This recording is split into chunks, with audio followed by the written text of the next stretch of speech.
And hello, ladies and gentlemen. Welcome to this following presentation of Stony Brook Seawolves Hockey, live from the rinks here in Hauppauge, New York, and streaming on YouTube as the Seawolves return to the island after splitting the opening weekend series with NYU as they go toe-to-toe against the Niagara University Purple Eagles. Mike Colander here, ready to bring you the action alongside my partner in crime, Trevor Magnani. Trevor, let's get things going once again. Stony Brook, a better start to the season than the last year, with them picking up a big victory on opening night against NYU, but now they got their hands full in a big way against a heavy-powered, heavy-loaded Niagara University Purple Eagles team. Well, first of all, I have to address the allegations here. Just because my last name ends in a vowel does not mean there are any crimes being committed here. Just want to put that out there. But you are Italian, though, right? I am, but we just have to beat the allegations before they come here. Okay, I got you. Speaking of allegations, Stony Brook here has some allegations to beat of themselves here. A little bit of a split personality start to their season. Going toe-to-toe with NYU, they took the first game in convincing fashion. Honestly, looking back at the tape, there were many opportunities that they could have scored even more. And I felt like they left a lot on the table there. And they left even more on the table when they had to go pay the favor of the house visit to NYU, losing that game in Chelsea Piers. So tonight the Seawolves will indeed have their hands full here with a Niagara University team that's been firing on all cylinders. And I believe they're 5-0 to start the season. Yeah. And this team looks good. They are absolutely loaded with talents, and specifically, the team you see is no different than the team you saw last year, which makes this situation even more dangerous for Stony Brook, as it appears only one major player from that offense for Niagara is no longer on the team, and that man, Devin Sanders, the team leading points getter, went on to graduate, but now, like showbiz goes, next man up. Next man steps up and takes over the reins, and it could be anyone. There is plenty of talent all over the ice for Niagara University, Trevor. Absolutely. We had a conversation with the coaching staff of Niagara University before the game, and the head coach was telling me how he's looking for ways to challenge this team differently on a weekly basis, to keep them on their toes, to keep them delivering their best.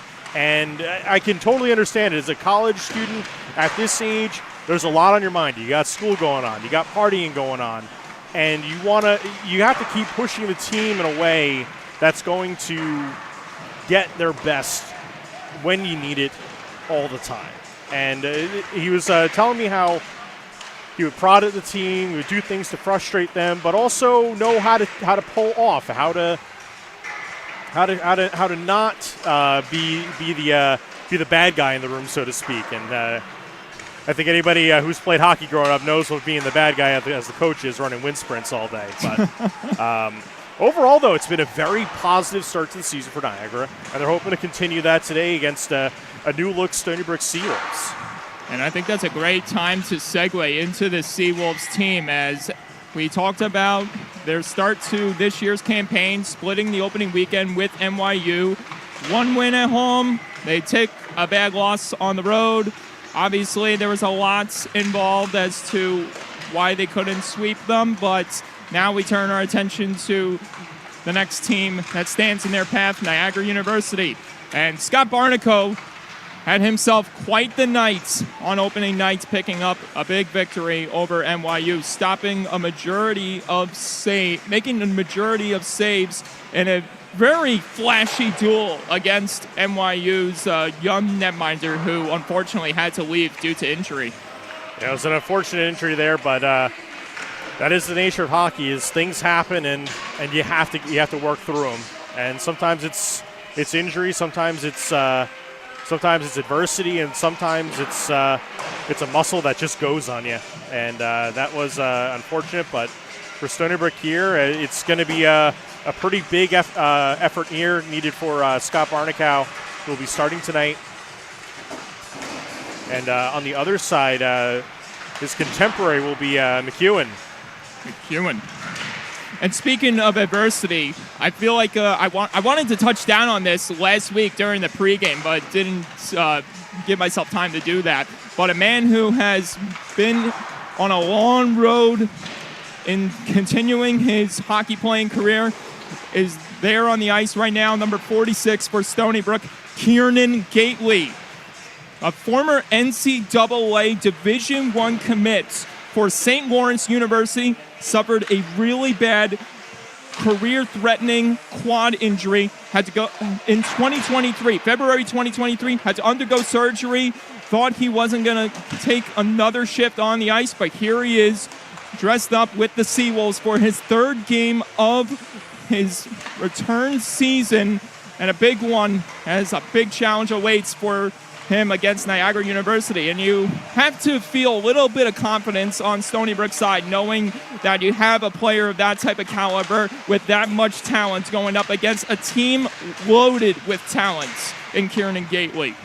Absolutely, and again, it's this New Look Seawolves team, a lot of good pieces here on the ice here, and it's going to be crucial for them all to participate and do their part to make this make a win happen tonight, because I can tell you for sure the team in white and purple on the left side of your screen doing their warm-up here, this Niagara team is not going to make it easy. I'm giving you quite the workout here, because I'm going to have you pan back to a very important player that we need to highlight on that really encapsulates the meaning of gritty and really coming into his own, molding together Christian Malik. A breakout performance. Quiet when he first joined the Seawolves program 2 seasons ago, but had a big hat-trick performance last year in a big victory over Niagara University late in the season. And here he is looking to continue that trend against a very dangerous, loaded Niagara team. And Malik, so far, has had himself a good start to the season, collecting an assist last week against NYU on opening night. Another guy that had himself quite the night, Alex Skameka, number 18. We both talked about this off the air and how special that goal was for the young man Skameka. The ability to drive in, evade pressure, and just get to the nets with ease, able to stuff it home and get his first goal as a Seawolf. And there'll be plenty of more coming for Stony Brook's way. And another man that created some noise, back on the score sheet, no less, in a big way, William Kormanik. Picked up a pair of goals for his third career multi-goal game last Friday night against NYU. And there you see Scott Barnico getting his warm-ups in, armed and ready for what is set to be a very heavily contested battle between two big-time foes in the ACHA. Well, speaking of foes, let's go through the starters for tonight. So obviously, we talked about the goaltending starters. Scott Barnick out for the Seawolves, but let's look at the defensive starting lineup for the Seawolves. We've got Owen Larson and Andrew Mancini on the back line. Mancini about to make his 72nd starts game, or about to play his 72nd game in his Stony Brook career. A big milestone for him as he gets closer and closer to that 80, 90 games played mark. And then up front, we've got Christian Malik, Cooper Smith, and Nick Newman. Nick Newman had himself quite the night. Had a few scoring chances, showing his demeanor, and that carried over from his time playing with Newman University at the NCAA Division III level. I think the PA announcer is trying to call for me. We're going to ignore him as we move over to Niagara and go over their starting lineup. And these guys have plenty of artillery waiting to take on Stony Brook in a big way. So on the D-line, we've got Colin McCormick and Dean Taylor. Dean Taylor, the junior out of Oshawa, Manitoba, Canada, provided some big muscle at the point for the Purple Eagles last season. And then up front, we've got Austin Robinson, Tristan Talifer. Tristan Talifer, a very elusive, very fast winger for the Purple Eagles, registered 19 points in 29 games played for Coach Tom Moradian last season. And Charlie Bellinger. Charlie Bellinger, the New York native, entering his second season with the Purple Eagles, off to a roaring start as he tries to continue to be red hot here on the islands. Well, as warm-up is starting to get to its end here, as the teams are starting to clear the ice here, we'll step aside, take our break here before the action gets started here. You have any closing thoughts here? I don't think so. I think now it's just waiting for the anticipation to build up all the way to puck drop, and then we can call the action, Trevor. Very well. So with that, we'll take a break. We hope you do too. We got a loaded schedule tonight between the ACHA, New York Rangers opening night at the Garden tonight at the 7 o'clock puck drop as well. So if you're watching us, and even if you got us on the cell phone or the tablet on the side, we appreciate you tuning in tonight for what will be an exciting matchup between Stony Brook and Niagara. We'll see you in about 15 minutes for puck drop.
Hello, ladies and gentlemen, and we are back at the rinks, just waiting on the two teams that will make their entrance onto the ice. But first, all eyes will turn towards the entryway where Stony Brook will make their very much anticipated entrance to tonight's matchup. Set to the tune of one of the most legendary rock bands of all time, if I must say. Indeed. Although I think we're already off cue here. But the music is kicked on here. The Seawolves will be out in just a moment here.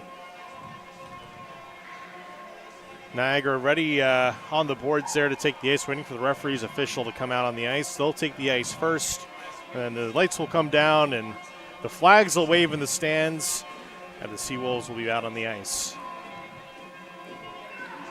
As Baba O'Reilly plays throughout this facility, the anticipation builds larger and larger as the Stony Brook Seawolves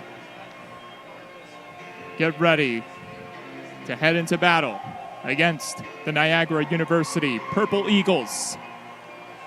Definitely the game atmosphere has gotten better this year as we got the Ice Girls waving flags in the stands here as the Seawolves take the ice.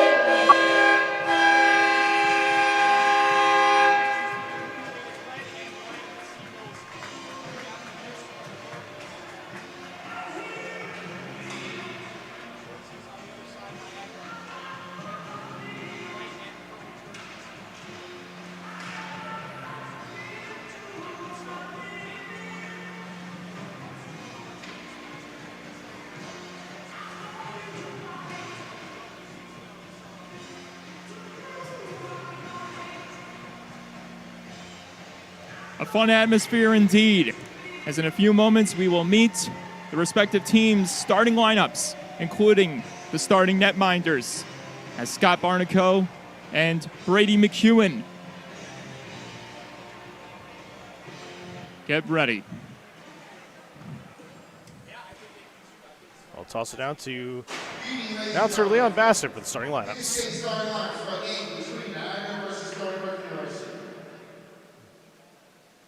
The starters for Niagara. Number 6, Colton McCormick. Number 22, Dean Taylor. Number 13, Tristan Clive. Number 2, Austin Robinson. Number 92, Charlie Belanger. And in goal, number 39, Brady McEwen. And here's the starters for the Stony Brook Seawolves!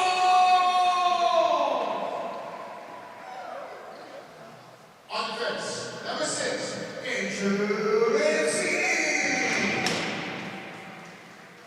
His defensive partner, number 16, Owen Larson. The left winger, number 15, Cooper Smith. The center, number 61, Nick Newman. The right winger, number 11, Christian Miller. And in goal, number 1, Scott Monaco. At this time, we ask everyone to rise for the singing of our national anthem, which will be performed by Miss Mary Pack. Oh, sing, can you see by the dawn's early light what so proudly we hailed at the twilight's last gleam, whose broad stripes and bright stars through the perilous fight o'er the ramparts we watched were so gallantly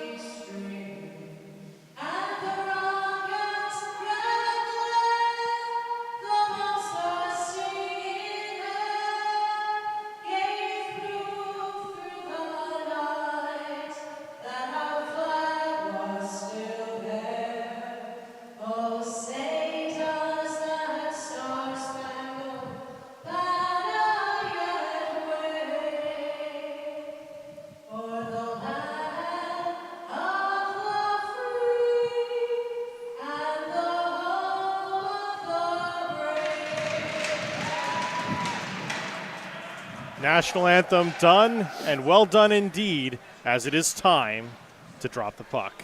No, Trevor. It's time to play the game. Unless they change the soundtrack, because I know that has been talked about prior to the season beginning. Well, tons of changes indeed, but I think that's one staple that's going to stay the same here, as it's always time to play the game. It's always been time to play the game as long as Leon has been in the scoreboard control booth there. Right on cue.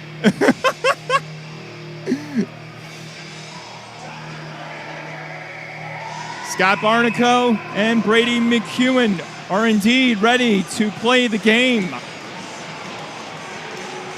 All right, what's it going to be for Stony Brook? Will they adapt or will they perish? Bit dramatic, but I think that's what this game calls for tonight. First period underway. Owen Larson, Andrew Mancini starting things off on the defense. Cooper Smith on the offense with Christian Malik. And how apropos, as that man has been the talk of the town when these two teams go head-to-head. And the Seawolves will start this game off with icing the puck here. And you could tell right away that these two teams are spending no time getting to know each other very well. Not at all. As I mentioned before, at least 3 players not returning to Niagara University. And the rest of this team just loaded with talent that the Seawolves have seen before plenty of times. Andrew Mancini making his 72nd starts in his Seawolves playing career. Stony Brook is going to get a quick early change here, not liking the look they had there against the Niagara starters. Kowalski, who picked up an assist against NYU last week, drops that one in. Niagara trying to evade out of harm's way. Oh! There's the first big hit of the night, but James Kozicki was able to absorb it and stay on his feet. And expect the checks to come heavy and hard throughout the game here, as this is a team that's not afraid to throw the body. Nakagawa has a man in the interior. That was Ermelini, but the feed didn't come to him that time, as this gets cleared away by Taillefer. Ermelini back in the zone with Kozicki. Big time check laid on the big man. And that was the captain, Connor Loft. And this one gets intercepted by Cowan. Cowan knifes this one up ahead. Another heavy check thrown, and another one.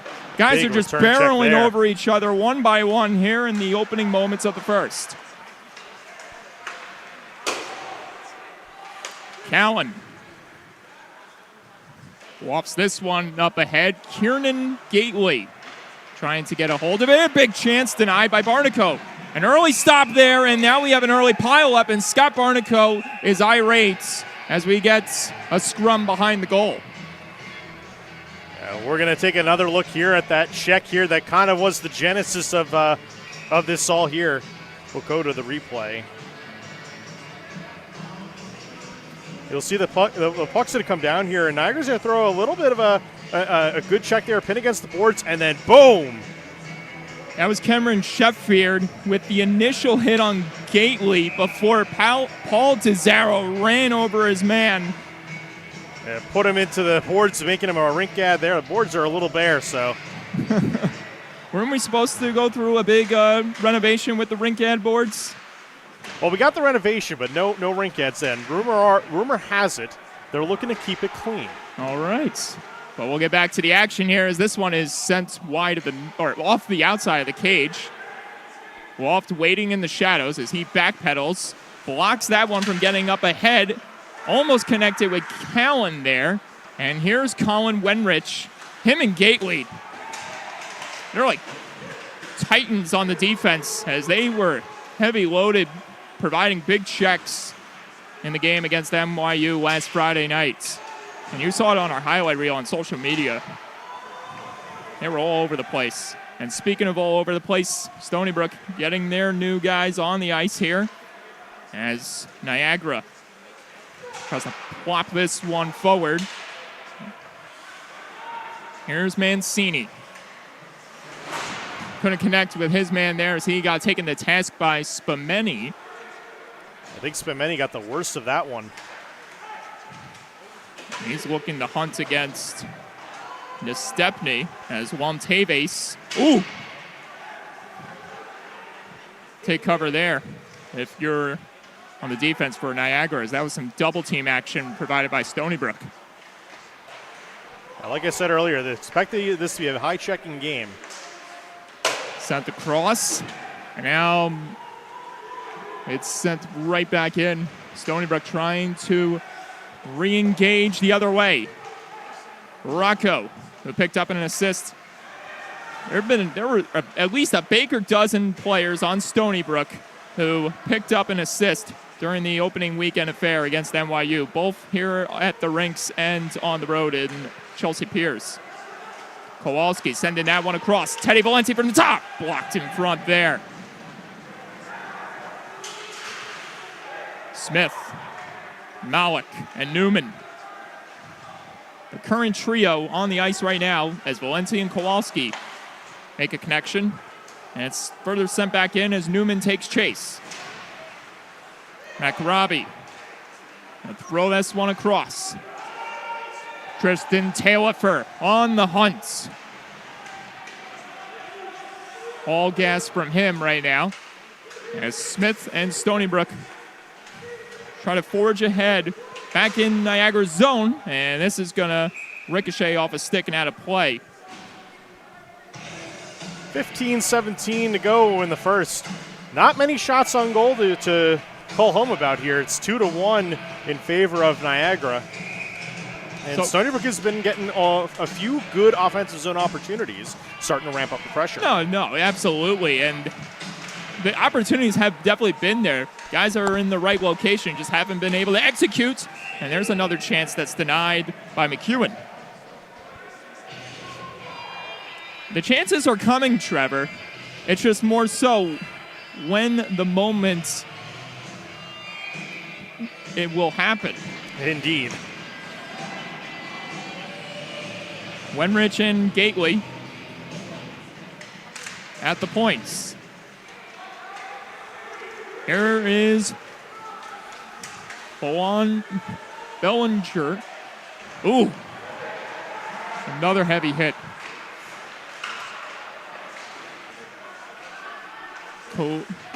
Kozicki lofts that one out of the zone, and this is going to give Loft chase.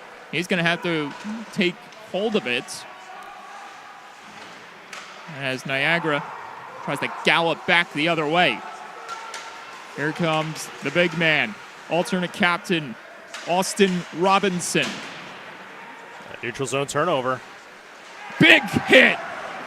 The first for Justin Nakagawa tonight. Don't underestimate his power in the physical play. He'll bring it when you don't expect it. Yeah, despite being one of the shorter players on the roster, he definitely doesn't show it in terms of his play. 5'8", 175. Using all of it in that check. Absolutely.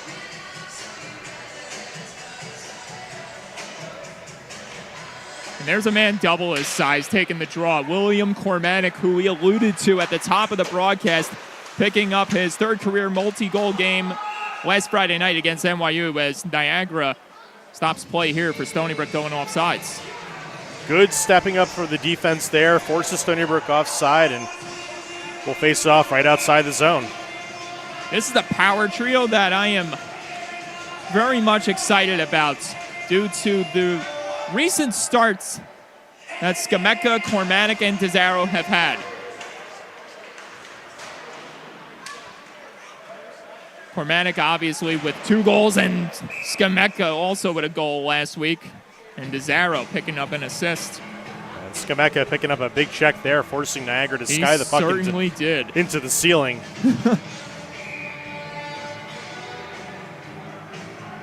Shook the pane of glass. And definitely gave it its work for sure. Off the draw here, Skameka lost it to Niagara. Oh, good keep. Oh, but no, Skameka not there to receive the play by DeZaro in time. And it's going to lead to Niagara gaining big zone entry front. Big chance, denied, scramble. Scott Barnico survives. And no casualties inside the goal mouth. You want to look at that again? So Yes, I do. absolutely. Run the replay, Trevor. Right in front there, golden opportunity. Kind of fans on the puck there, and Barnicow is able to just keep this away somehow. Great penetration by Cowan. Just couldn't stuff it home as Barnico using every ounce of his body to stretch across and deny the puck from going into the net. Nevertheless, Cowan staying on the ice as he tries to redeem himself here. However, it's Stony Brook with the possession as they move through center and take aim at Niagara once again. Lontaves throwing the big check once more. Valente with a screaming drive, blocked in front. And Niagara now takes over once again. Cowan off to the races, and he is put to a stop by Colin Wenrick. The Stepney almost coming up with a big steal, and how apropos would it be for him to score the game's first goal like he did last Friday night? Oh! That could have been a big check there against, or rather a big penalty against Niagara if that check went through completely. Absolutely. Rocco able to stay on his feet and avoid all damage as necessary. And there's another big check. I mean it. There's big checks happening every second on the ice right now. Cooper Smith almost getting by his man as this one is dropped along the glass. More quarreling along the boards. Mancini from the top as that one soars off a stick and goes out of play. Deflected out of the zone, and we'll face it off to the right of Niagara's netminder. If there's one player that I'm really high on, it's Cooper Smith. If you remember the way he came out flying out of the gates, all systems go on opening nights. There were a few instances where he bulldozed his way through getting to a scoring chance for Stony Brook. He's got the speed to do it.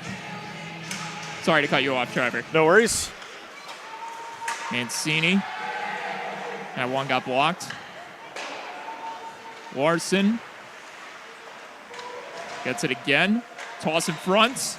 Newman couldn't stash it home that time, as Owen Larson will retrieve it from the back end. A lot of delay for the Seawolves here. No broad daylight there as that goes for icing. A little too much daylight. I stand corrected. 11:51. Icing is the call. We'll face it off to the left of Barnicow. I must say, Trevor, not a lot of shots on goal through almost 10 minutes of play so far. Yeah, this is very abnormal. A very tightly contested matchup. However, shots blocked. Very much. We don't officially track them, but I can tell you it's more than 6. Insane numbers. Ooh, Kozicki, and the hits. I want to know where that is on the. I want to know how many have been calculated so far this period. Again, we don't track them officially. If anyone wants to help us out there with a statistician, we'd appreciate it. But definitely, I'll agree with you, more than 8 at this point. Got to be at least 15. Here's Mancini pushing ahead, and Kozicki drops to a knee as Ermelini takes chase again, throws the hit against Loft. This one is played back to the point. Kowalski through traffic. Save. Multiple scrambles. Score! James Kozicki starts off the night with a bang. More than a bang, it's a good, hard, grinding goal there as we'll take a look at the replay. Walk us through what happened here again. Well, let's take a look at what happened here. The play starts all the way back from the defensive zone, and just relentless pressure being provided by Stony Brook. Ermelini, pressure down low. Kowalski from the top, and just great penetration in front. Multiple guys, actually. Was that Kozicki? Well, obviously it seems like it's Kozicki's goal, but you had Ermelini there trying to stuff it in front as well. Niagara's coach not exactly thrilled with the goal call, but a goal it is, and Stony Brook will lead this one 1-0. A different start than what we see usually between these two foes. Kozicki will get the goal. He certainly will. He had a big opening night last Friday. And now he's got his second of the season in only 3 games played. We'll try to take another look at this one. Good break out here from the Seawolves. They're going to dump the puck in, cross corner, and set up the forecheck here. Win the battle in the corner, get the puck up to the point there. Plenty of time to take the shot. Tons of guys in front of the net for the screen. And it's just easy pickings for the cleanup. And that's another point, another assist I may add for Dylan Kowalski in his head-to-head career against Niagara University. Same for Justin Nakagawa. More importantly, Kozicki, as there's a chance that misses wide for Niagara University. And they continue to get chances in front, but Barnaco swallows that up. But I wanted to bring up the fact that James Kozicki, entering this matchup, has scored 2 goals and collected 4 assists in 4 games played against Niagara University in his playing career. And he adds another one to that resume. Indeed, and just to go back to the goal for a moment, McEwen really did all he could to stop that one. His defense unable to clean out the rebounds from in front of him. There's Lomteves. Couldn't win that battle right there against Robinson. Here's Gately as he knifed that one up ahead to Lomteves. And it couldn't be kept in onside by Taillefer for Niagara University. And we'll get a line change on both sides here. At least a change of the defense on the Stony Brook side, and 5 fresh Purple Eagles on the ice. So if we're keeping track of numbers altogether for James Kozicki in his last 2 head-to-head matchups against NYU, he has 4 points. 3 assists prior, dating back to last season. And then here's the goal against Niagara University. Cowan couldn't set that one up in front as Stony Brook keeps the Purple Eagles at bay. Rocco plays it back to the other side. Valenti, under 10 to go. Valenti absorbs that hit attempt. And he gives one of his own, that time to Sheffield. The man that kicked off all of that physical energy here tonight, getting a little bit of his own medicine thrown his way. Niagara with a quick look. And that was Cowan getting a piece of it. Not full control. Newman lost it there.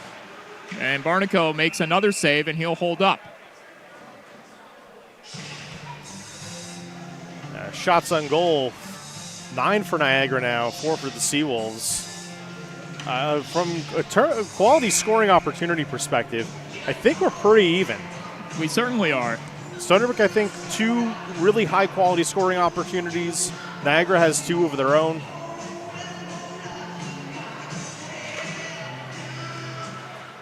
You just had a feeling that everything was kind of starting, or it's going to start to open up once that first goal was scored. Now you're seeing the scoring chances coming rapidly, at least for Stony Brook. Well, to be seen after the goal, it looks like Niagara has been able to kind of reel it in a little bit and play a little bit more disciplined and a little more defensive first, and you can see it in the way that they're formulating their forecheck. Well, they are staying relentless with that forechecking. Not letting off the gas one bit. And speaking of not letting off the gas, Nick Newman, he's got a lot of speed. And so does Cooper Smith, keeping it in the zone before retreating to the bench for a new reinforcement. And back on the ice comes the big man, James Kozicki. 1 man deep for the Seawolves here. All hands on deck. Stony Brook able to prevail there, but Niagara University stays in the zone. Big chance erupting for the Purple Eagles, and it's stopped by Barnaco. Stony Brook doing a good job of forcing the Purple Eagles out to the sides there, preventing the big plays in the middle, those center line drive style plays. And that's to the Seawolves' benefit and to the benefit of the goose egg on the board. We got a glimpse of what the film room was like, and we must say that this team has been all prepared for righting the wrong in those head-to-head results against Niagara University as they come into this record with a subpar 2-4 record dating back to 2 seasons ago. Turnover in front there almost leads to a goal there for Niagara. And here's another chance that misses wide. Coulter awaiting at the top as Robinson keeps it in the zone. Wenrick almost bobbling it there, but keeps it under control. Here's Kieran Gately giving it back to Wenrick. Wenrick tosses that one across. Taillefer spins it back the other way. And Niagara University goes for a line change on the defense. Nice move by Gately, eluding his man with the spinorama. Gately trying to shuffle away from Taillefer. He found Ermelini, who gallops in with a chance. That misses wide. Ermelini tried to stuff it back to Mancini, but he is smothered up by 3 Purple Eagles as it's lifted out of harm's way by Niagara. As we get closer and closer to 5 minutes left in this opening period, DeZaro splitting through, and it's held up by McEwen. He came oh so close to getting clobbered there. Yeah, when you try to split the defense, you best come prepared, as they could collapse on you and you'll be in a world of hurt. Delivered a few of those in my playing time. What was that, a few decades ago? Don't worry, I'm not too far behind. While the fossils up here will talk about the game, we'll get back to the game on the ice, so those still living. Absolutely. And here is Coulter again. Or no, pardon me, that was Dean Taylor.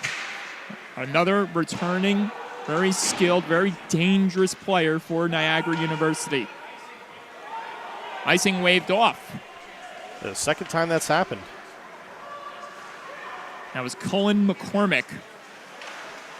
Now holding the possession here, trying to shake his way through. Gets by 2 Seawolves. And as Callan tries to backhand it into the slot, but to no avail. Ooh, Cormanic stood in the way of Taylor with the shoulder that time. Trezera plays it back to Mancini. Mancini going to try to bust right through, but it doesn't work that time. He gets it off of a Purple Eagle, and we'll face this one off at center ice. An abnormal face-off draw taking place in the neutral zone here. And shots on goal starting to look a little more normal. 6-11. Oh, certainly. Below average for Stony Brook, but almost close to where it should be in the total department. There's an on-rushing, very fast Niagara offense. Coming in the way, it's Stony Brook as that chance miss directs for the Purple Eagles. Waft from the top through traffic. Oh, another scramble! And snow angeling, covering it up, was Scott Barnico. We got the washout from the referee there. No goal, as that one is safely underneath Barnico. Anytime I play NHL video games and I'm in one of those situations playing as a goalie, I immediately just start button mashing and hope I get that. And that was certainly that in full effect. Scott Barnico on his game right now. Waft blocked in front again. I think Smith might have got a piece of it as Barnico slides across to make yet another stop. That's 14 for the Purple Eagles. They have been ramping it up since we mentioned that it was a low shot on goal period. Maybe there's an earpiece down there, and maybe somebody's listening into the live stream. Coach Tom Moradian trying to elevate the tempo here for the Purple Eagles as they have found themselves in a rather unique situation here, trailing Stony Brook in this matchup.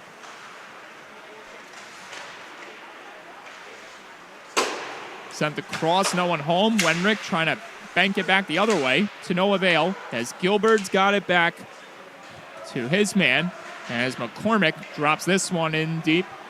Pardon me, but that was Schneidmiller who heads off to the bench. Meanwhile, Kiernan Gately putting on the brakes before almost connecting with Smith. Smith turns it over, and this one just misses the glove hand of Barnico as Wenrick tries to take control here. Niagara University keeping it in the zone. Another chance denied. Rebounds.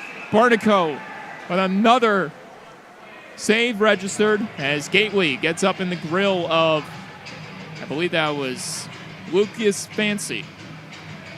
Indeed, not the cleanest hockey there from the Seawolves. They know it, and this Purple Eagle team is going to capitalize on a mistake one way or another. And the shots on goal are one indicator of that being starting to become a problem for the Seawolves. And Barnicow is good, but at some point something's going to get through. Perhaps they're getting a little too comfortable with this lead in the first. I don't know if it's comfortability. It's just small mistakes are leading to big problems. And this is one team you can't allow any mistakes against in the Purple Eagles. As Ermelini, Nakagawa, and Kozicki try to create more noise on the offense. Once again, Larson sending that wildly across. Nakagawa takes a hard spill into the boards, but it stays in the zone before it's given up and pushed out by Lucas Fancy. Drops it back in the trailer. Fanned on, rebound in front. Niagara University can't put it home. Another opportunity missing wide that time. Talk about a scoring opportunity that might come back to haunt them later. Robinson couldn't twirl that one back in front as it takes an adventure in the sky and back to the ice. Mancini pins his man up against the boards. Everyone trying to knife it against the wall. Ermelini lifts it out of the zone but couldn't connect with Nakagawa as Ermelini takes off to the bench. Mancini roughs up Robinson. A little captain-on-captain action there.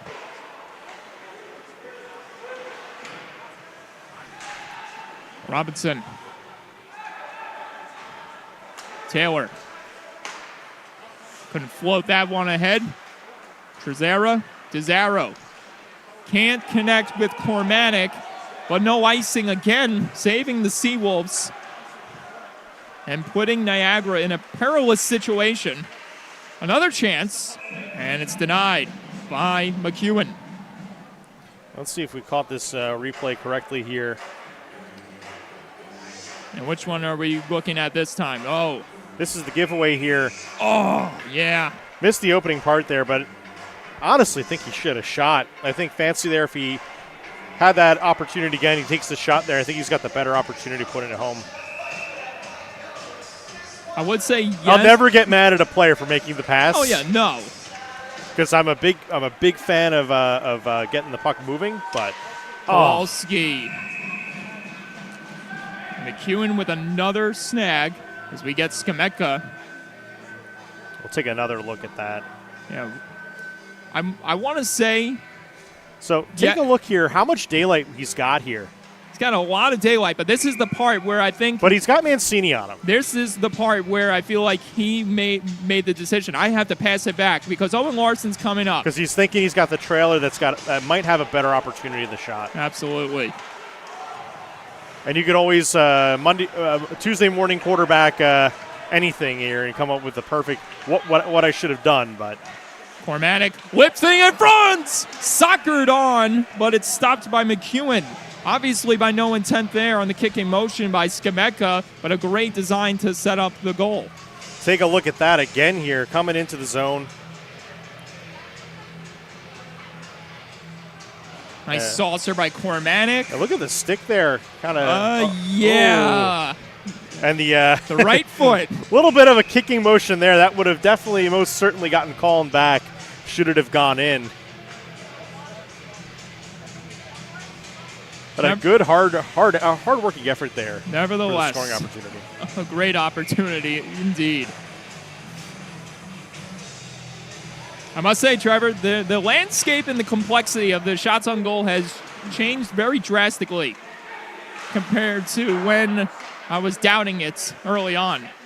Indeed, like I said, we're getting close to where the shots on goal should be in aggregate, and it's now Stony Brook's turn to start putting on the pressure. Wenrick trying to instill some pressure here. Instead, it's Cowan doing that, but Wenrick giving it right back as Valenti brings back Mancini to the ice. Getting down to the final minute 10 of this period. Wenrick put a stop to Shabbat there that time. As we approach the final minute of play in the first, Gilbert's almost with a big takeaway. He's got control of it there. Finds an open man. Schneidmiller with daylight. Save Barnico. Scotty is just eating them all up in this first period. Larson, Mancini. Larson taking the saucer from Mancini and gives it right back to the captain. Mancini, all systems go. Blocked in front. Kozicki lost it there. Niagara trying to turn and burn! Justin Nakagawa delivers the boom! Kozicki. And this one is aerialed out of harm's way. Down to the final 10 here. Niagara with a chance for one more run, but I think they're just going to hold it here and escape the period down 1-0. The buzzer sounds, indicating the end of the first. After 20 minutes of play, it's Stony Brook on top 1-0. And Trevor, there's plenty of things to recap here. Oh, absolutely. I mean, we have a Stony Brook goal here that put us up 1-0. We have a shots on goal total here that looks a little lopsided here in terms of where Stony Brook would want to be. Overall, a hard-hitting but relatively clean game. Absolutely. Not much to complain about in that department. No extracurriculars whatsoever. I mean, yeah, you had a few moments where, guys are like getting in the face of each other after the whistle, but it's like no big penalties yet. No penalties whatsoever. A very, as you mentioned, very clean first period. Yes, indeed. And we'll play the Stony Brook goal here one more time here just to kind of go through the scoring summary real quick, as it was just one. This was just a nice play. Routine dump into the zone. Like they said, dump and chase. And this is what happens when you put that to the test. Nakagawa. So we'll pause it right here. Yes. Take a look at what we've got going on in front of the net here. We have got one two Purple Eagle guys down. We have not much of a screen here. The only screen here might be coming from the Purple Eagle. Sorry, the two Purple Eagles in front. Yeah, I didn't realize there's one guy behind this guy, kind of like camouflaged, almost like a chameleon. And puck comes through. I believe there's a little touch there, but it relatively gets through to the goaltender clean. Roll it forward a little bit more. Puck's going to rebound out to the right side of McEwen. And then Kozicki is just gonna mash it into the pads again, and somehow it just goes in underneath McEwen. And a goal is a goal. It doesn't have to be pretty, and by all means, this one wasn't a pretty goal, but it gets the job done. And for Stony Brook, it's a big one. Yeah, I don't know how McEwen gets toppled over like that. We'll roll that back one more time. Well, I don't know if he kind of falls over on his cord. I mean, yeah, he's going back to try to get the puck, and that was the sprawl there. But also too, when you got big man Kozicki up in your grill, you're bound to be intimidated and not being able to stay on your feet, standing up to the big man. But that's the first period. And we got 40 more minutes to go. At least, according to the rule book, at least 40 more minutes. We'll just have to wait and see how it plays out. Indeed. If you got Stony Brook in the locker room, the message has got to be keep it going. Keep pushing as hard as you were. If you're Niagara, you liked a lot of what you did out there. You had plenty of scoring opportunities. You're getting scoring opportunities at a clip of 3-1 for compared to Stony Brook. And eventually you're going to break through. Absolutely. So the message in Niagara's locker room's got to be keep doing what you're doing. Don't worry about that one goal. Keep pushing. And we will keep pushing on as intermission continues here. We'll be back for the second period in just a few. Be sure to hang in there, folks. We'll see you very soon.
Second period sorry. Where are my manners?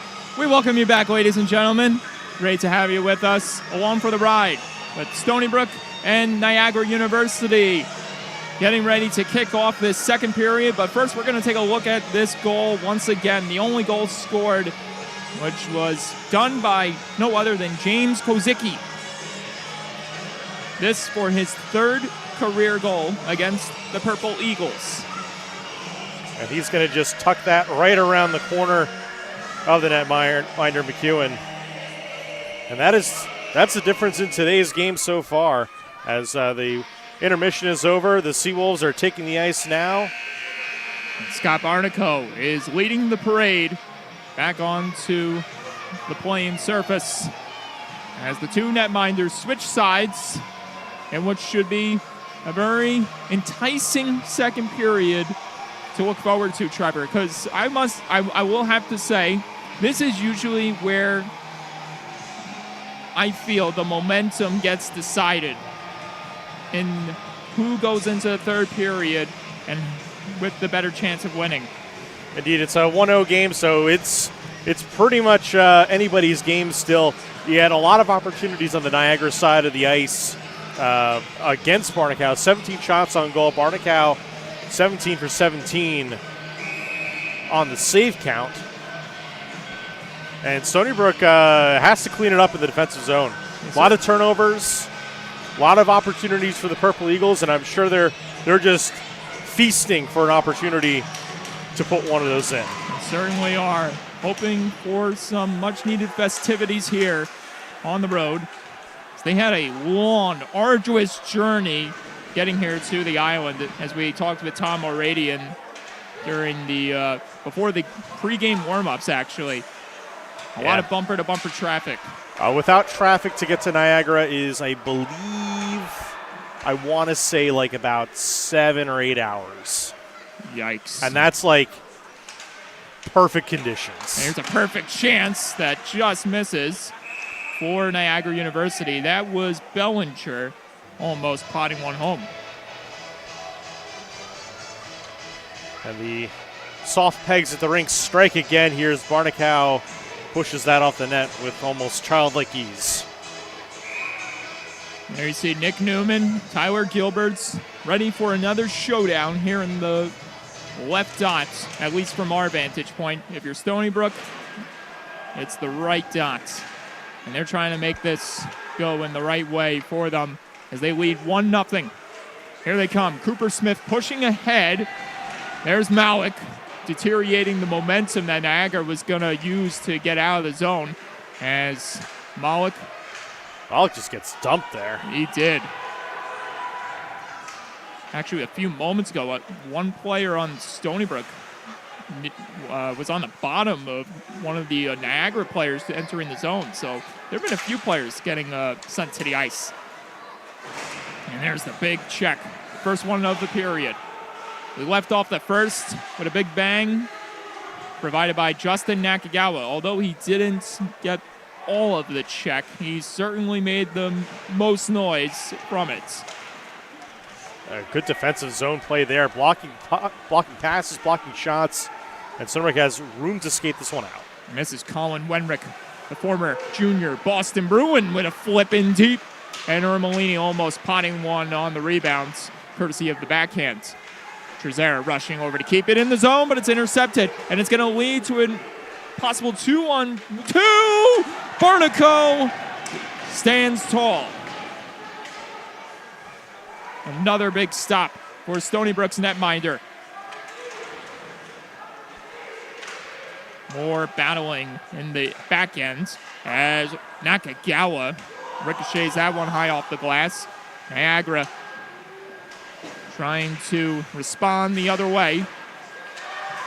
Skameka caught into the action as Gately sends it up ahead to Nakagawa. Nakagawa flings it forward. Couldn't connect with Cormanic, but Cormanic still battling hard alongside Skameka. Can't connect there with the returning DeZaro as Kowalski takes over. Kowalski spins it over to DeZaro. It's sent right across to Trezera. Trezera peels away.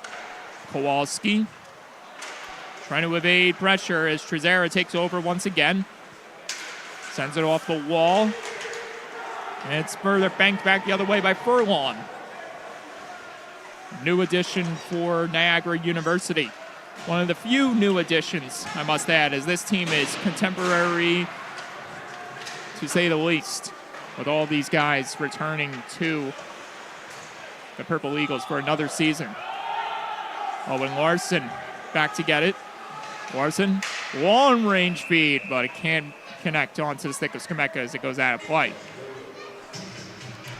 16:34 to go. Second period, fast-paced start to the action here. Niagara already with a couple good scoring opportunities, and we'll say Stony Brook definitely stepping it up on the defensive side. Maybe the messaging in the locker room was, hey, we know mistakes are going to happen. If they'd happen, let's be on top of them. No mistakes have been made by Barnico, as he has been a stalwart from the first period and on. And as this one nearly gets put out in front, a couple players toppling over each other there. Owen Larson takes a hit in the back end. Mancini tried to flutter that one. Oh, look at that! Miraculous! Scott Barnico, yet again, with another big highlight, as this one gets blocked. That one was going in all sorts of directions, perpendicular and all, as this one ricochets wide of the net. Yeah, Stony Brook in need of just getting a clear here. Another chance, McCormick in front, Robinson sending it wide. Rushing on over, Taylor with the keep, lost in front! Another stop by Scott Barnico, this time with the blocker, but there's going to be a penalty being signaled. Holding is the call there, and a tired Stony Brook team, unfortunately, is going to be committing the first penalty of today's game. Do we have that crazy sequence on replay? I don't. Oh my gosh, it's all good though. I might go back and try to dig it up though, because that was quite a. You saw the way the puck was moving so rapidly, and yet Barnico, keen eye awareness.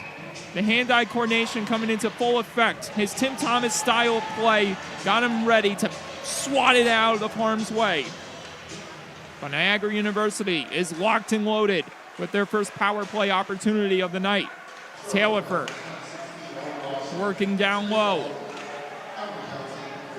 Loft from the top, wide of the net. And another good job by Stony Brook to block the interior where Niagara had players ready to stuff the rebound home.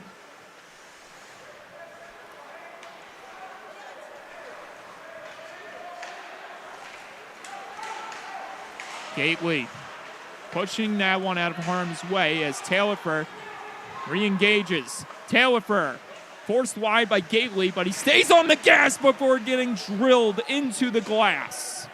Gately with a good follow-up check there. Keep the puck to the outside. A heavy-powered defenseman providing the muscle for Stony Brook, and Scott Barnico is providing the magic minute by minute. Another physical sequence unfolding here. And it can't be cleared out. A stick getting in the way. And another save made for Barnico. Barnico, even without a stick, lays a great clean check in the corner there. Stony Brook could have gotten that clear easily, but that stick laying idle turned it into an obstacle for them. There's a big chance in front, missing for Robinson. Barnico without a stick there is pretty dangerous here. They got to rotate him out of that lower side there, and he's going to take a penalty. And who was it that took the penalty? Was it Taylor or was it Nestepny? Sorry, that was it was Trezera. Wow, okay. And now Stony Brook finds themselves in a very precarious situation. And that's why you got to get your defenseman a stick. Forward's got to get your defenseman a stick right away. I mean, this is a big one for Stony Brook. Even if it's a situation where you're handing your guy a stick, you're picking up your buddy's stick on the ice. I am talking about an exasperated, tired Stony Brook team penalty kill unit that is on the verge of running out of gas here, needing to get to the bench. And now they're facing a 5-on-3 deficit. Well, let's see how good the Stony Brook 5-on-3 is, as they'll be challenged here. Without Stepney on the ice, this thing could get awfully interesting. Schneidmiller with a lot of room and a lot of open room. Another chance and another stop by Barnico. 3 seconds left. Bellinger one-timer! Glove save. Barnico, one penalty kill in the books. Crucial kill there and crucial stop there. Indeed, indeed. Teddy Valenti, Justin Nakagawa. I believe that's Colin Wenrick, and now the returning William Cormanic. Setting foot for the face-off draw, as this is a 5-on-4 situation here. Niagara's second power play in the matter of moments. And it's blocked Great block. immediately and cleared away by Cormanic. Nakagawa rushing off to the bench with Cormanic. Back out on the ice. Rocco and the penalty kill specialist, Kyle Nestepny.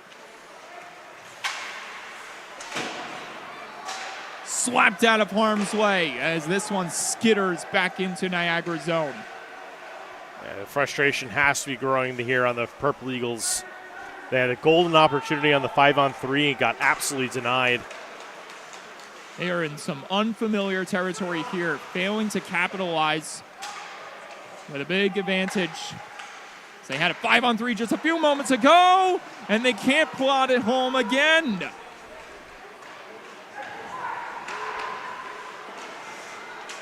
On rushing traffic, and Stony Brook prevails again. Half a minute to go now on this penalty kill. East to west action here is Niagara's just trying to find some kind of opening in the Seawolves defense.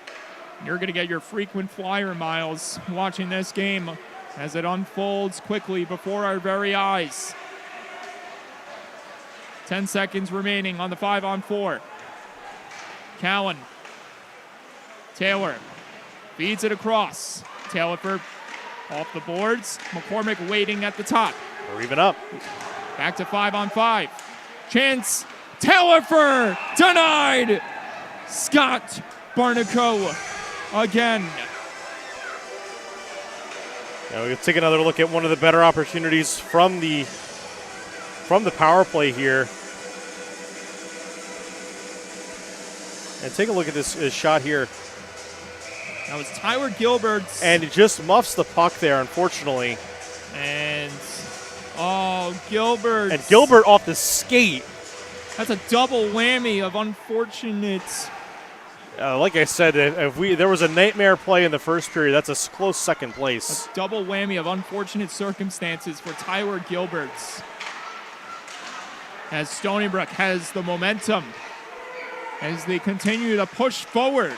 Newman try to put it in front. And it couldn't be done that time. Or it couldn't be put home that time by Malik. Shabbat. It bounces around in the zone. Gately's going to take it back as he couldn't keep it alive in the blue line that time. Fluttered ahead, but can't connect onto the stick of Newman as Cooper Smith takes a ride on the reverse check that time. Desaro takes a man down. It was Coulter tumbling, and I believe this is going for offsides. It is indeed going for offside. So Desaro definitely missing out on taking a tripping penalty there. Much to probably the sigh of relief from the Stony Brook bench. Certainly. Shots on goal, 30-14 now. Austin Robinson tied up there with Cormanic as we imminently approach the 10-minute mark of this second period. Another fluttering dump that time by Robinson. But Stony Brook all on top of it every time Niagara gets a chance. 2-on-1 opportunity. Desaro denied. McEwen with his biggest save of the night, and it goes back the other way. East Coast, West Coast action. Barnico! Back and forth, huge saves on both sides of the ice here as Stony Brook now gets another opportunity. And one gets sent wide, no one home. And another long feet ahead. Bellinger put to a stop by Kozicki. Robinson. I feel like I'm Taylor watching the All-Star game here. No 3-on-3 action here. I was more referring to lack of defense. Kozicki, DeZaro. Those boys are tired. At least DeZaro is. And so is Skameka. They get to the bench for new, fresh reinforcements. Ermelini, one of them. Hungry for a goal. He left the season, a season in which he was putting up miraculous numbers. 6 goals in his first 12 games played before suffering a bad injury, a shoulder injury knocking him out for the rest of the way. But he's back. And here's a chance in front. Niagara! Barnico stops it yet again. Access denied. And man, speaking of opportunities and access denied, we have to take a look at these. Oh yeah. I mean, look at this. So here's the Stony Brook opportunity. Hard to catch your breath when you got all this action coming at you both ways. And then immediately going the other way, Barnico with a brilliant one of his own. Goaltenders are earning their dinner tonight. Stick taps to the 2 men wearing welders-like masks. There's a chance in front. It ricochets, pinballs off of multiple sticks. Nestepny relentlessly pursuing against Niagara. Rocco banged up along the wall. Nestepny plays it back to the point. Gately through traffic. Pad save McEwen. And that one misses wide. Niagara taking off yet again. And here come the Purple Eagles, but Stony Brook pushes them out of the way. Stony Brook with plenty of time here to formulate a breakout. Malik sends that one in deep. McEwen with a dump to the near wall. Couldn't make its way out of the zone. Stony Brook keeping the pressure coming with Newman and Malik and Smith manning the offense. Newman in front, Smith! Fans on the chance. And he throws a body check for good measure. Out of frustration. Lead feet ahead, couldn't get to the stick of Gilbert's. And offside. Yes. Man, Cooper Smith, you got to feel for him. He has got himself in so many perfect locations to score a big goal. His first big goal is not there yet.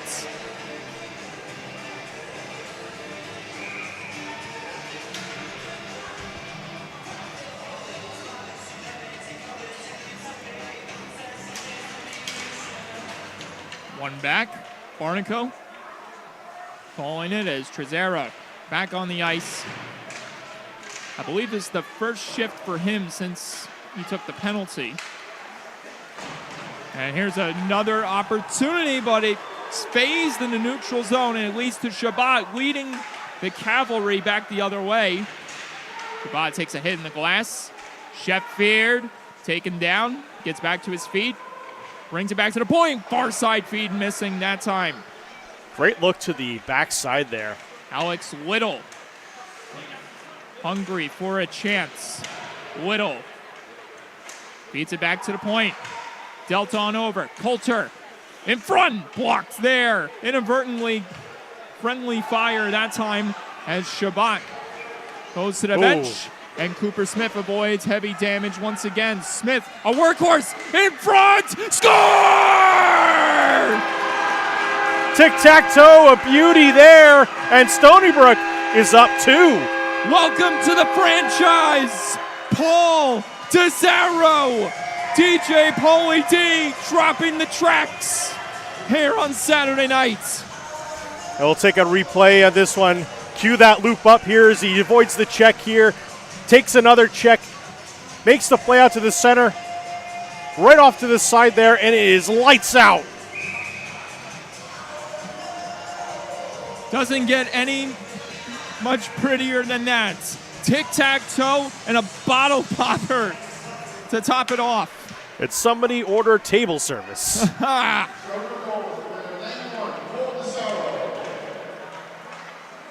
Lead feet ahead, can't get onto the stick of the Zarro in time. As Mancini gonna take over once again. Mancini, Cormatic. The Cavalry coming back in. This one misses wide. DeZarro staying on the ice. Still a lot of juice in the tank. Bellinger lost it there. DeZarro flips it out of harm's way.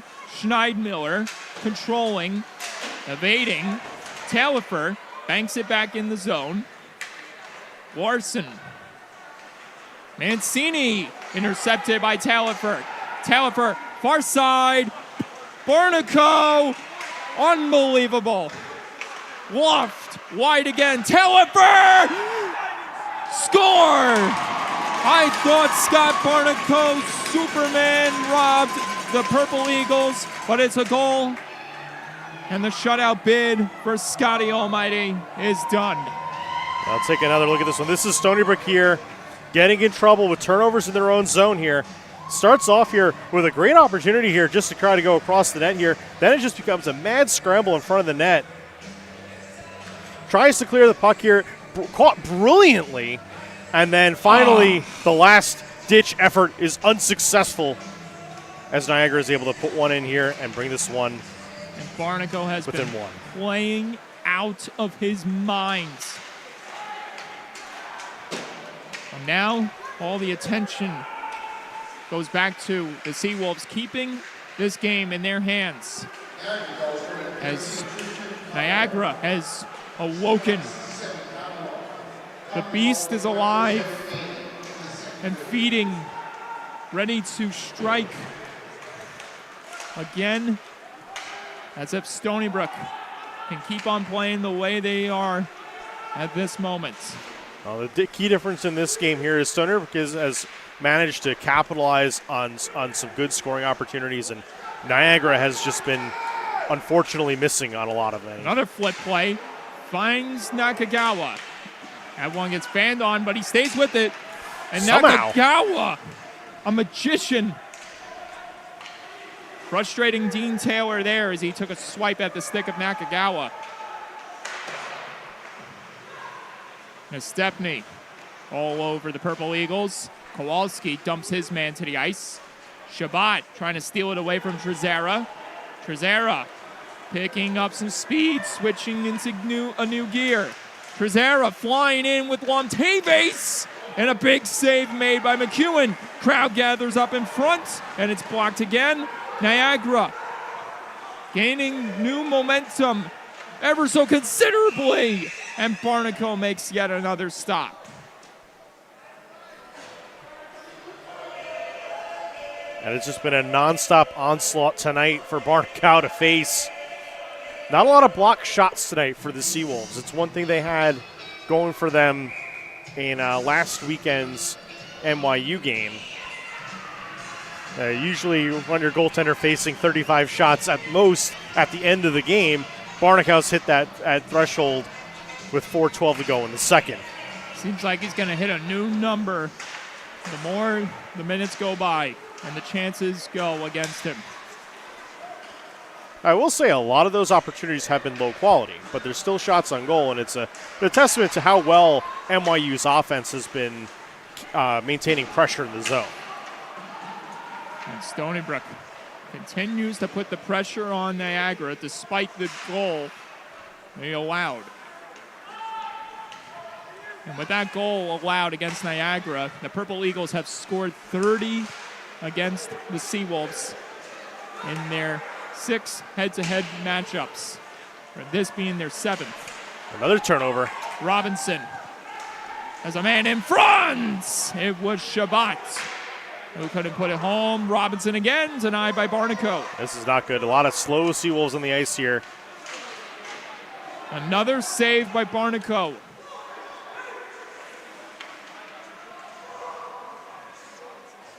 Stony Brook in danger here. Robinson, high slot chance, Taylor. Scott Barnico shoulders that one out of harm's way and out of play. And bails out a full line of 5 tired Seawolves as they are languishing to the bench right now for a full set of fresh skaters. And you are telling me what have to? I can't imagine my legs. The end of the period can't come soon enough. I cannot imagine what that would be like on my legs. And I had a tough time getting here because of a strenuous leg workout. But here we go. Taillefer trying to work something out again for Niagara. Gately couldn't clear it out of harm's way. Taillefer gets banged up against the boards. Cormatic banks it up ahead. Skameka takes a ride along the wall. Cormatic trying to manage that one, but couldn't. As Taillefer flips it in close proximity, but it gets turned over yet again. Stony Brook entering the zone. Kozicki moving in quickly, peeling away. Skameka high slot misses wide. Kozicki barreling in the zone. Ermelini has a chance. Ermelini, high slot, wide again. And can it be stuffed home? No, it cannot. Whistle sounds, and the score remains 2-1. Good offensive zone opportunity there for the Seawolves as they finally get some sustained pressure in the Niagara zone, but it's been a tough period for the Seawolves after they scored. And really outside of that goal opportunity, you had 2 penalties. You gave up the 5-on-3. You're getting outshot pretty badly. You're down 16 still to this Purple Eagles team, and they still got their foot down on the gas pedal. That certainly is one way to describe it, as Stony Brook has commanded the momentum, all of it, up until this point recently, it seems like. And this is going to go for no icing. I think it deflected off the defenseman there. A lucky bounce from the boards, preventing an icing for the Seawolves. As Trezera, though, finds himself in a precarious position. However, Stony Brook able to evade Carnage, and Malik pushes in. No! I think we might get a penalty there for interferences. That was a defenseless player. On Cooper Smith, and Cooper Smith's not happy, and he shouldn't be happy. Absolutely. I honestly think that was a blown call there. You get a defenseless player, you know it's offsides, you throw the check. He's trying to get out of the zone. Now is the point where Stony Brook cannot afford to lose their cool, lose their composure, and take penalties out of retaliation. Absolutely. And frustration. And this is one of them. This is... If you're mad, throw a check. Absolutely. Got to make it as clean as possible, though. Will this one go on goal? Yes. Yeah. And will that be registered as a save? Yes, it will. Certainly registered as a shot on goal. So we have exactly 1 minute to go. It's been an all-out physical affair filled with plenty of skill and really good goaltending. Honestly, this has probably been some of the best goaltending we've seen on this rink. Kozicki, Ermelini banks it off the boards, got it back to himself. Nakagawa up ahead!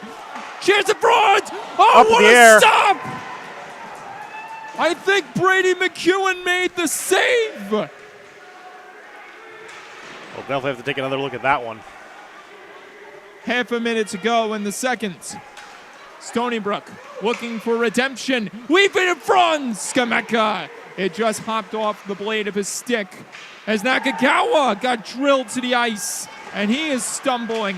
And this is a chance. And the net's off. Misses. Oh, no, the net is not off. The referee lost sight of the puck, though. Oh, my gosh. Might have lost sight of other things as well during that play, but we'll just leave it as losing sight of the puck. We're going to have to take a look at that save when we can. How about right now? Going to be a bit of a long replay. Cue it up. Oh, my gosh. I'm certain he made the save. Let's see. There's one. It's this one right here. Does he make the save? It might have deflected over. Yeah. But nonetheless, Nevertheless. an absolutely outrageous sequence of events. Certainly.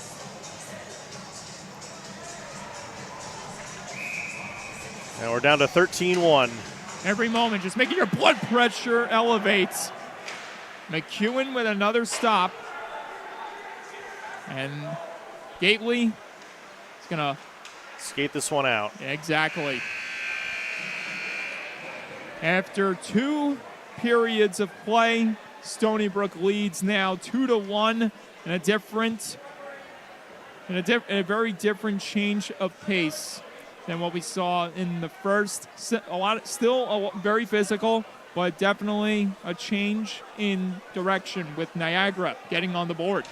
Yeah, you can see Coach Garfalo grabbing the referee's ear at the end of this period, pointing out the 2 checks that were a little problematic there. The one at the blue line, and then the one on Nakagawa. One on Nakagawa down at the net there. Yes. But overall, I mean, if these are the nitpicks we're making, it's been a good game. This is, I don't want to exaggerate. This is probably a top 5 game I've gotten the call. I mean, this has been a spectacle. Absolutely. Everything. It has had everything. Goals, saves, Big checks. Exactly. Great defense too. We've seen numerous blocks that we've lost count of. I mean, yeah. Just to go back to one of the sequences of back-to-back saves here, we'll bring this up here. I mean, this was the highlight of the period. Other than the goal by DeZaro. Other than the 2 goals, you have the 2 saves here that happen back-to-back that are just probably the best opportunities both teams have gotten outside of their goals this period. They certainly are. And we just cannot wait until this intermission concludes so we can see how this game is going to turn out by the end. We may even get an extra period out of this. I'm a big fan of bonus hockey, but we'll have to see if we get there and what the third period has in store for us. But that's about 13 minutes away. We'll take a break. You should take one too. And when we come back, the third period of hockey here at the rinks in Hauppauge. Stay tuned.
Welcome you back to the broadcast. The vibes are absolutely booming with energy.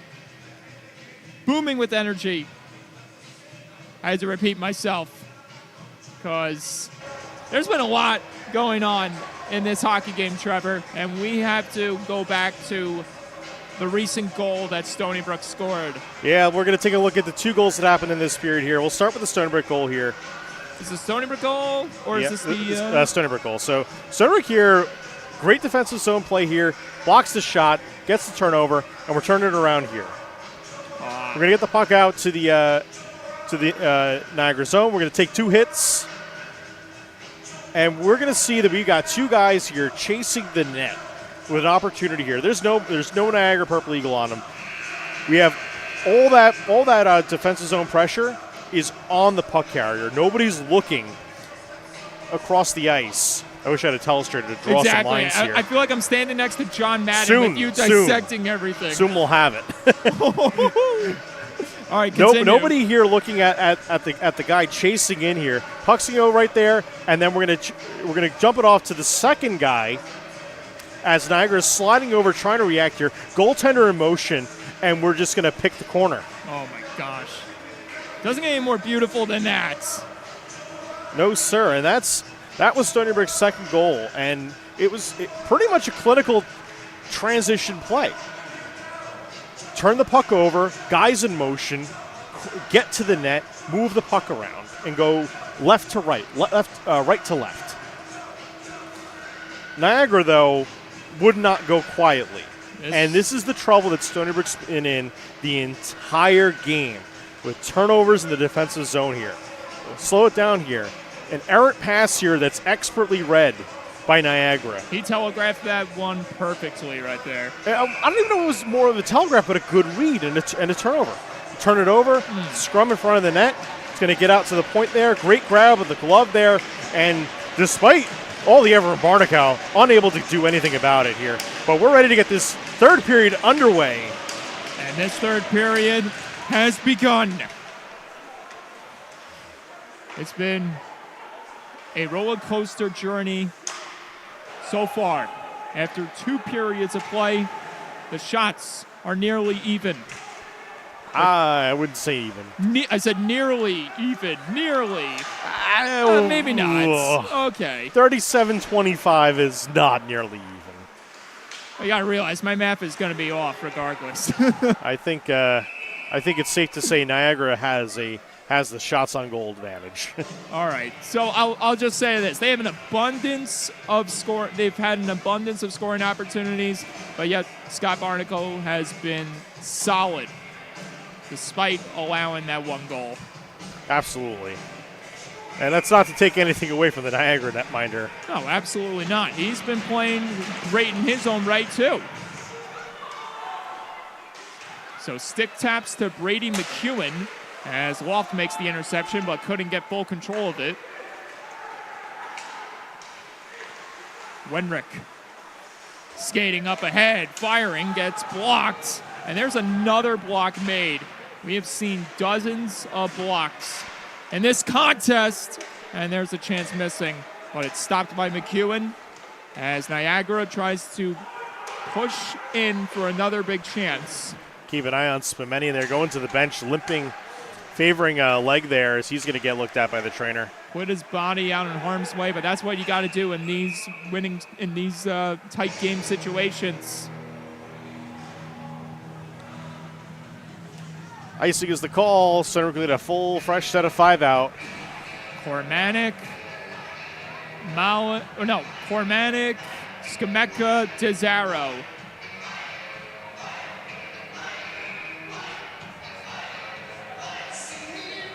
This is a dangerous trio that we are seeing right before our very eyes.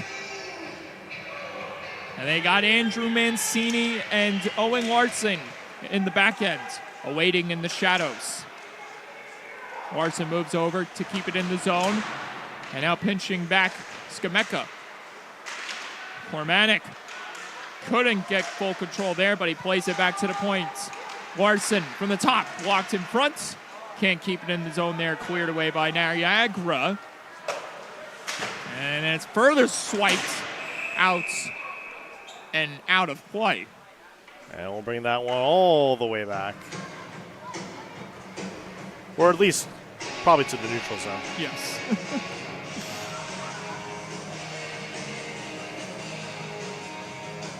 And in fact, right to center ice. All right. So back to the drawing board then. Right back to where we were about a minute, 42 seconds Yes. ago.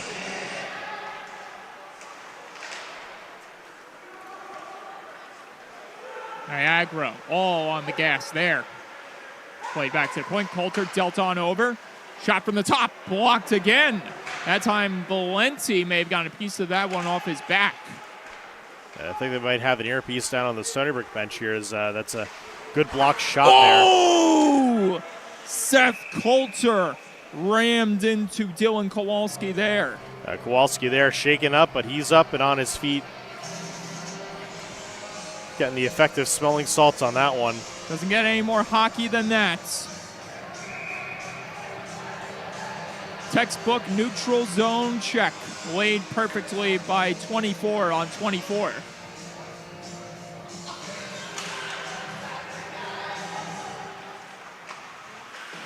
Smith pursuing the Purple Eagles with ferocity. But the Purple Eagles managed to skate out of harm's way. Pushing in. Blocked there.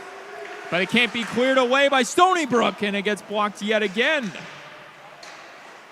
Fortuitous results happening, benefiting Stony Brook with all these blocks.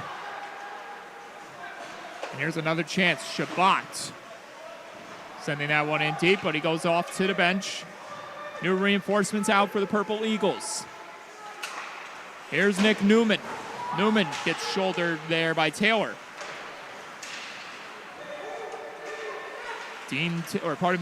Bellinger getting past everyone to the zone, and it's blocked there that time in the crease by Barnico. Another save registered by number 1 of Stony Brook. Tellifer controlling along the wing. Yells it back to the point. Taylor sent wide. Oh, that was a close call for Scott Barnico. The boards are alive. They certainly are. Especially that back end there. A very animated sequence. And here's Robinson trying to shake by everyone. McCormick and Robinson in close proximity of each other as they can't stop it home that time. Loft moves over to a new location as Nakagawa takes over. Got it ahead to Trezera on the forechecking. Couldn't get that one to go. And this one just misses the glove hand of McEwen. Dealt back by McCormick to Loft. The captain controlling the possession. Now it's handled by Sheffield. Ahead to Cowan. Cowan can't get the shot off. Skameka has control of it, or so I thought. Now it's Wenrick. Wenrick. Here is Valenti. Valenti. Skameka controlling. Can't push it that one ahead. Oh! Close call there. Cormatic on the receiving end of that check. Shabbat trying to get past Wenrick to no avail. Wenrick takes a heavy shot there from, I believe that was Lucas Fancy, as Loft sends it wildly across, no one home. And it continues the pinball back and forth. Wenrick and Gately playing catch. As that comes into fruition, Wenrick flips this one in deep. Rocco on the chase. Michael Rocco couldn't do much there as Niagara sends this one back deep into the zone. Gately roughed up in the end boards. Whittle throws it on net! And that may have gotten a piece of the iron. May have. Very close. Duff hit the outside of the net. It certainly caught the netting. That is for sure. A big decision here for Stony Brook here. Whether or not they're going to want to take a timeout here and try to get a change or give these guys a little bit of a break. And I think the answer is no. So they keep the same guys out in the zone. Here, off the draw. That gets blocked yet again. Kowalski. Teves trying to get a hold of it. It bounces around and gets batted out of harm's way. What a play there by Coulter to keep it alive in the zone. Alex Little putting on the dance moves in the zone. A very reminiscent of the Niagara's first goal with a great keep to keep the play going. Little punches that one to Robinson. Robinson couldn't stuff it home that time. Kowalski couldn't clear it out that time either. Taylor center feed, wouldn't go. Little on the high slot, or pardon me, hash mark, and it's stopped by Barnico. Barnico putting up an absolute gem tonight. Facing 41 shots on goal so far. Certainly encapsulates that sentiment. Stony Brook definitely in a bit of a bind here as the Purple Eagles are pushing pretty hard here from an offensive pressure standpoint, and Stony Brook is not really able to find much in terms of success on the breakout. Quite offensively for the Seawolves this period, but maybe not for long. Cooper Smith re-engaging, pushing it ahead, but can't connect with Newman. Malik being shut down all night. Hasn't registered a goal or a point, I believe. Actually, he may have gotten the assist on DeZaro, so I might have to be staying corrected. Malik couldn't kick that one to his stick in time. Gets it back. Malik from the hash mark missing.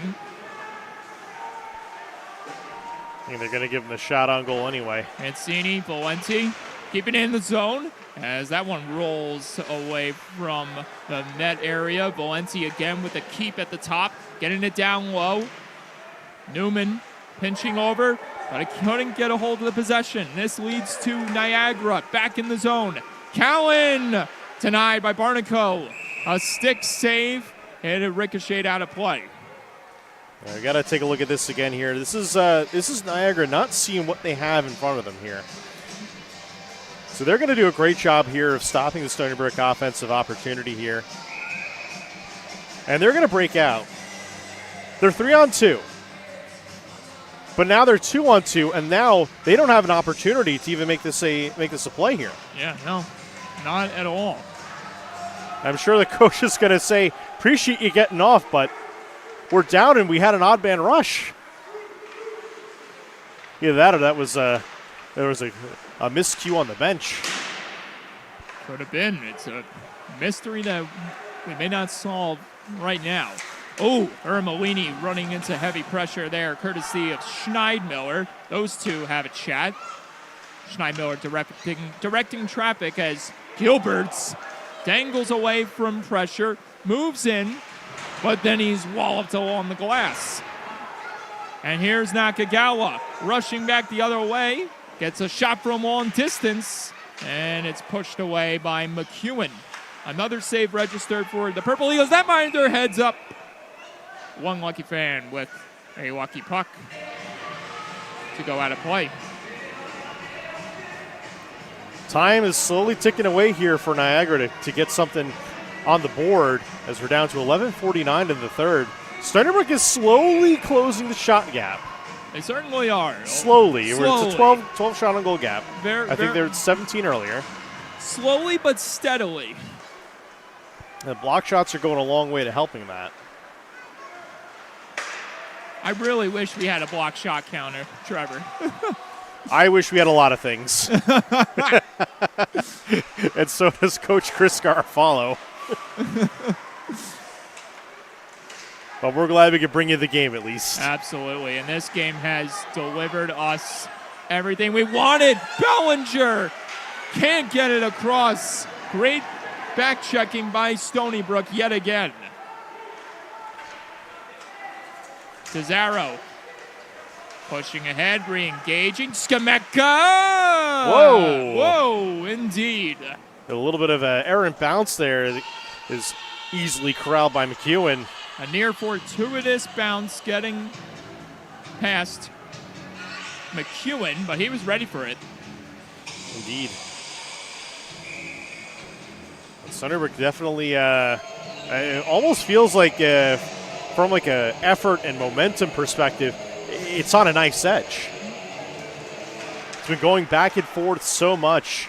It's really hard to tell who's really got the advantage. And clearly Scott Barnico has the advantage in this goaltending battle. Although I must say, Brady McEwen has had more saves. No, Barnico's had more saves. Oh, you're right. Yeah. I'm looking at the. You're looking at a reverse. Yes. I'm like. You don't have the benefit of looking at the. I didn't look at the new scoreboard. I was looking at the old one. The new one's got the team name and everything on there, and Barnico makes yet another stop. He is closing in on the 50 mark.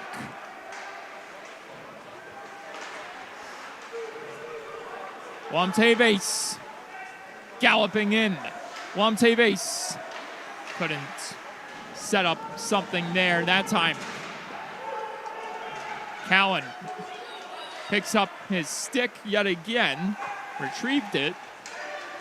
And he's going to softly clear it past Kowalski, but Trezera has the possession again as we close in on the 10-minute mark. Giveaway score! Oh, no! What happened there? It is tied.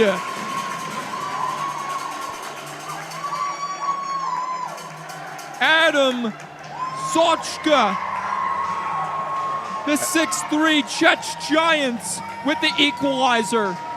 I'll take a look at this one here, but I don't think this one needs much analysis. You have 3 Purple Eagles in the zone, 1 Seawolf in front of the net, and just a howitzer going top cheddar. Barnico hung out to dry. A European blast here on the islands, courtesy of Sochka. That ties this baby up now at 2. That's the kind of mistake you don't make twice. Newman hurrying with Malik. Smith all over the place on the ice. And now Gately on rushing man. Spameni got it in front. Score! Tyler Gilberts. Back-to-back quick attacks. And Niagara goes to the point. And the wheels have officially fallen off the bandwagon for the Seawolves. I think there's going to be a timeout here. We'll take another look at the goal. And Seawolves go to break in. I'll turn the puck over deep. Expeditious breakout here for Niagara. The boards. No effort. No effort on chasing down that puck there.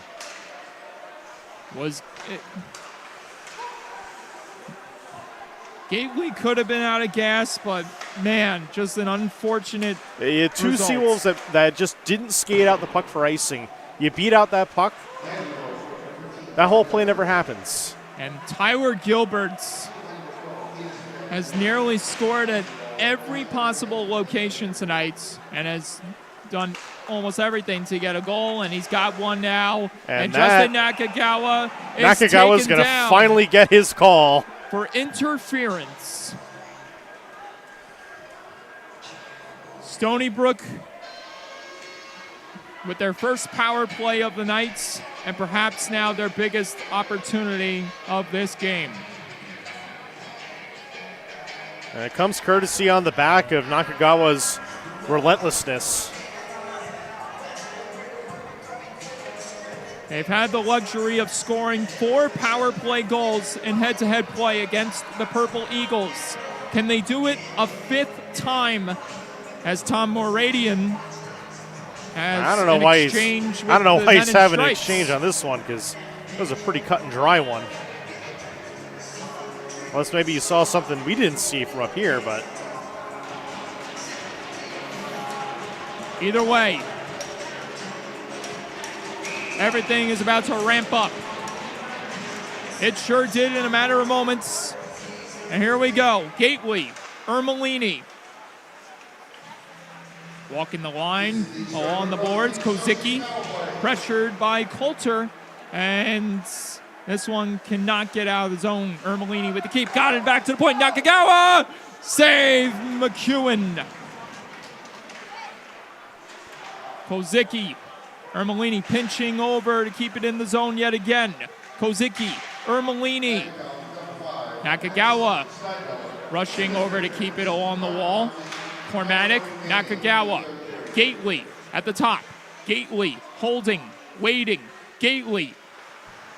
Everyone anticipating. Gately, that was Nakagawa. Now Gately again. Couldn't get it over to Nakagawa. Kozicki couldn't get a hold of it either. And a big clear made by Niagara. a bit of a tie-up there on the stick, but nothing called there on either side of the And situation. a turnover by Mancini, and it leads to Niagara getting another clear.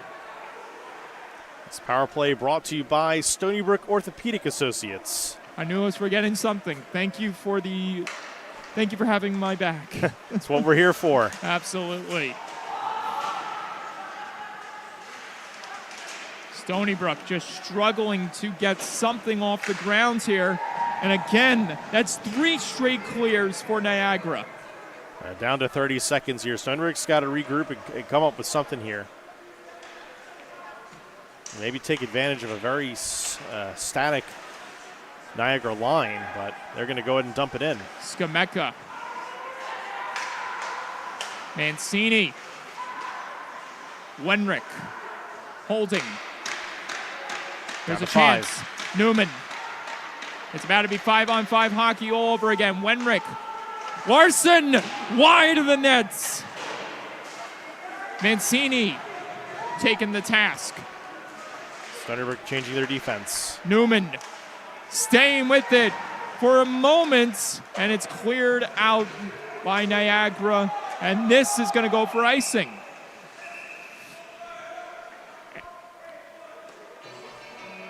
While the referees sort out the Purple Eagles, it definitely looks like you got a couple that are bent over and a little winded. Oh, Tom Moradian just called a timeout. And he's not even taking a chance here. This is huge. And Stony Brook will use that time to compose their guys and try to do whatever they can to And we'll take a timeout write up ourselves something here. big here. We'll be back after this quick message from our sponsor. At Stony Brook Medicine, our gastroenterologists perform a groundbreaking procedure that restores the ability to eat, so Kevin can enjoy dining out again. Our kidney transplant team has one of the fastest transplant rates in the nation, so Pat can spend time doing what she loves. Our skilled surgeons perform robotic-assisted surgery for colon cancer, 10 seconds. so Chris can get back to reeling them in sooner. Leading the way to make your life stronger. We are Stony Brook Medicine. All we do is all for you. And 3, 2. And we are back, ladies and gentlemen. And if you are just tuning in, now is the time to do so. Stony Brook in the zone. Niagara zone with a face-off draw, but it's them inadvertently getting themselves out. And Niagara now doing everything they possibly can to keep the lead intact.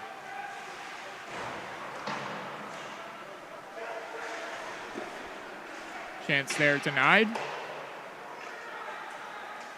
Valenti pushing this one ahead, and it skipped past Little. However, Little able to maintain control and keep Stony Brook at bay. And here comes Sochka, the man that really turned things around here. that really started the engines for Niagara, getting them to the lead. Scoring the big equalizer that further led to Tyler Gilberts with the tie-breaking goal. Wenrick able to get past Bellinger. Oh! That was close. A near costly mishandle by McEwen. And McEwen not aware of the Stony Brook Seawolf zooming in for a potential tap-in. It's going to get awfully crazy soon. Just wait for it, as Stony Brook is bound to bring out an extra attacker at some point. Look at the composure on the benches. Stony Brook, everybody's sitting down. Niagara, you have everybody standing up. You can feel something big is about to happen. Difference. You can just sense it. Skameka couldn't get that one to go. Gately, what a move there. They keep it in. And Niagara further silences Gately. Wenrick lofts it in deep, taking a bounce off the glass. McCormick, now Gately with the possession yet again as we reach the final 5 minutes of regulation. Is it sink or swim for Stony Brook? Bellinger. Now Wenrick.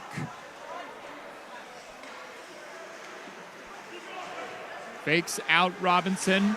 Delivers it up ahead. Malik on the gas. Loft there for coverage. A tired Newman gets it back to Mancini. Mancini elects not to get it on net as Newman is along the boards. Mancini through traffic, missing wide. Almost got deflected on that time by Cooper Smith. Niagara. Barnico, what a glove save on the breakdown there. Refs letting a couple trips go there on both sides of the ice. Starting to become a free-for-all. Players are going to keep pushing until the refs say no. So, and well, as far as they're concerned, it's all fair play. That is certainly the case. Nakagawa directing traffic. He moves out to the wing. Kozicki on the draw. Nakagawa with a backhand pushed ahead. It's not going to reach the end boards for icing as Loft gets it over to the near wall. Stony Brook trying to keep it in the zone. Gilberts, public enemy number one for the time being. Sachka, Gilberts. Here's Taylor. Couldn't make a connection there as Nestepny clears it away.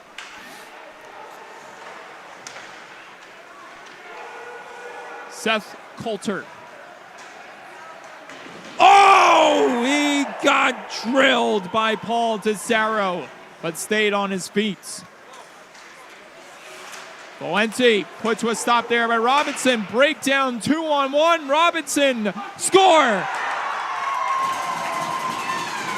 The captain puts this game on ice. 4-2 Purple Eagles.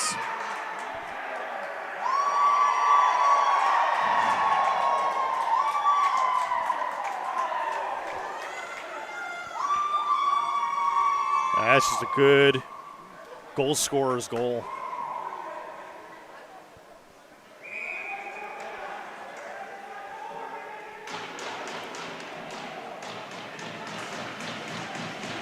And this, the wind is completely out of the Seawolves' sail at this point.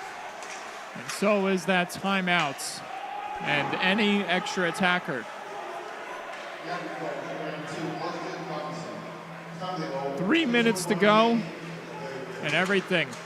Oh, Seth Coulter with a big hammer on Tesaro. Still 3 minutes to go here. Stony Brook could put two quick ones in, and we're right back and knotted even. But they could put two quick ones in. But it's going to come down to Stony Brook. And here we, was that William Cormanic that just dropped a Purple Eagle? It was. No penalty called. I don't think you're going to get a penalty call on that No. because he's just defending himself. I was about to say before the... You got a height differential of about a foot there. Well, yeah. I was about to say, yes, you could put definitely 2 quick goals here.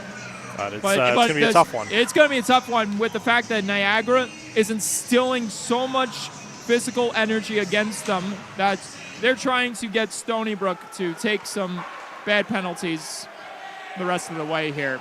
Try to get them to lose their cool, lose their composure. I mean, it's not even. I don't even think it's coming down to that. I think Niagara is just capitalizing on mistakes that Stony Brook is making, and they've tightened up their own game, where there are fewer mistakes for Stony Brook to capitalize on.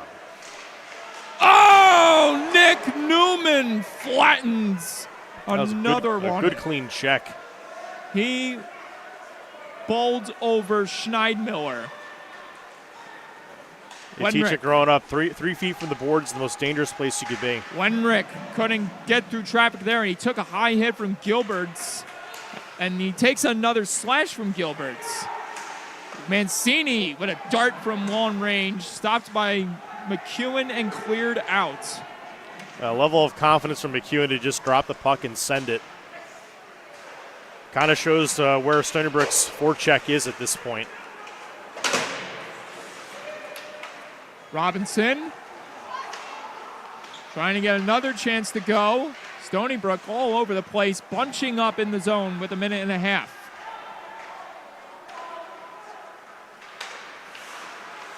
Mancini evaded there.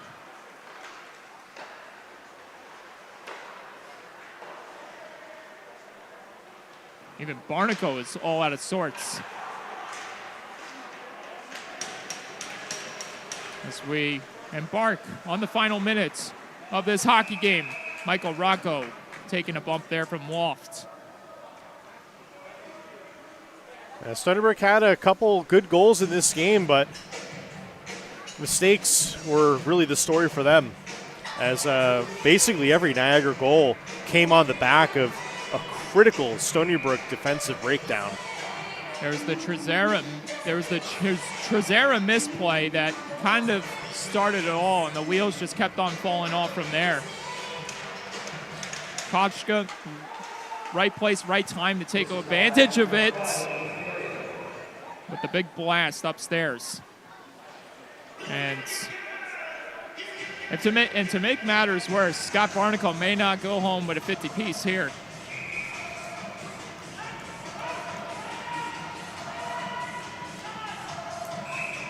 Okay, timeout being called by Coach Chris Garofalo. I think this might just be one of those, like, settle the boys down kind of timeouts. And we'll take a break. When we come back, we'll wrap this game up. At Stony Brook Medicine, our gastroenterologists perform a groundbreaking procedure that restores the ability to eat, so Kevin can enjoy dining out again. Our kidney transplant team has one of the fastest transplant rates in the nation, so Pat can spend time doing what she loves. Our skilled surgeons perform robotic-assisted surgery for colon cancer, so Chris can get back to reeling them in sooner. Leading the way to make your life stronger. We are Stony Brook Medicine. All we do is all for you. And we are back from break, ladies and gentlemen.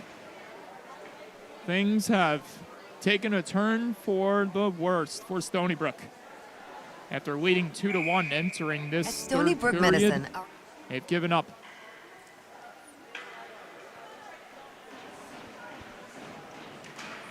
Three straight. Three straight goals. Purple Eagles jazzed up on their bench, banging their sticks here. They know they got this one more or less in the bag. And now for Stony Brook, it's just all about just getting through the rest of this contest and preparing for tomorrow. We got some chattering between Nick Newman and Seth Coulter, and it doesn't really escalate into anything as Newman heads off to the bench. yeah, that's what we need here for the Seawolves is nothing silly to end this game. You have tomorrow to play for.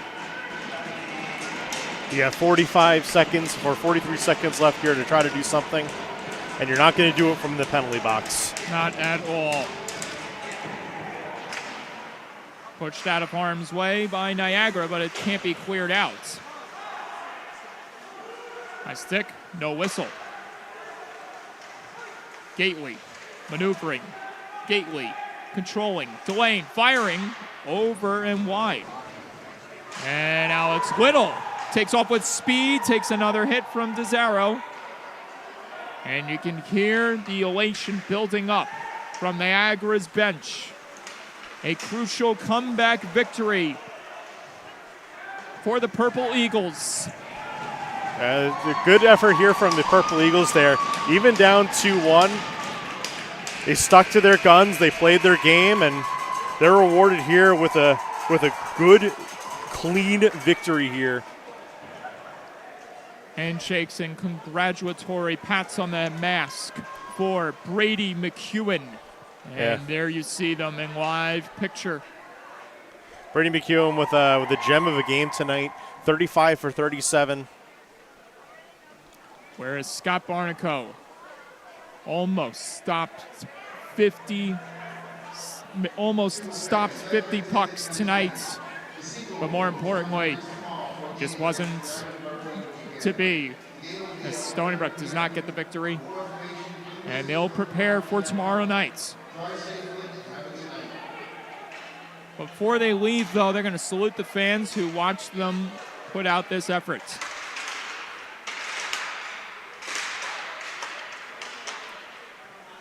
A solemn goodbye for now, as Stony Brook will gear up for some much-needed redemption tomorrow afternoon, Trevor. Absolutely, and this is a tough one. You knew you're coming in against Niagara, a good team, a strong team, a team that doesn't make many mistakes, and they exploited Stony Brook's inability to really clean up their defensive zone. I want to just roll back a couple replays here just to kind of put some exclamation points on this. Just taking a look at some of the Niagara goals here. So you have a great anticipation here. Turn the puck over. It starts a sequence here that Stony Brook just can't get out of their own way. It was just a domino effect of what was to come. Just that sloppiness. Another look here is at another defensive zone issue here. You got to feel this guy coming, and just roll it back a bit, and just to see the effort here from Shepard as he goes through here and just beats out the icing. Was it Sheffield? I think that was Spimeni. Spimeni, yeah. Don't have him on my sheet, but all good, all good. Thought it was 17. And then your defense is just out of position here. So usually as that off puck defenseman, you're going to want to be putting yourself in a position to react to that puck going and squirting out to the other side. So in a way, like, being towards that crease might have been the right spot to be.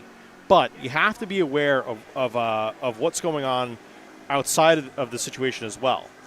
And you have the centerman, you have the other forward forechecking back here. And he has basically all day to take this shot here with the screen, essentially.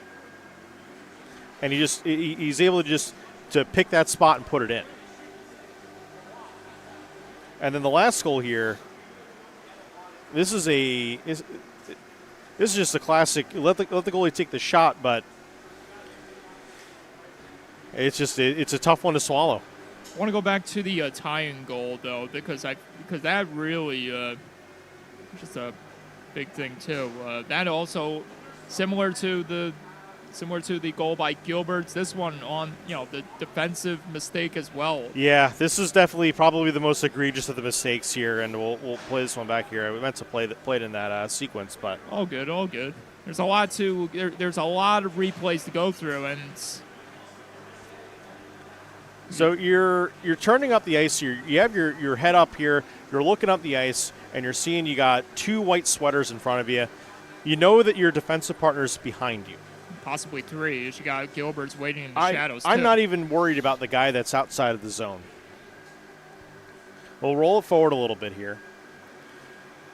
And at this point here, you see you got your guys changing on the boards, and you're thinking to yourself potentially, and this is just what I would be thinking here, like, okay, I could throw the puck there, chance of too many men. That's one thing that might happen here. Or just turn it over in general. But then he throws the puck backwards, thinking that he's got his partner behind him. And it just puts the puck right on Sochka's stick, who can just one time it top shelf. Like you said, an absolute howitzer.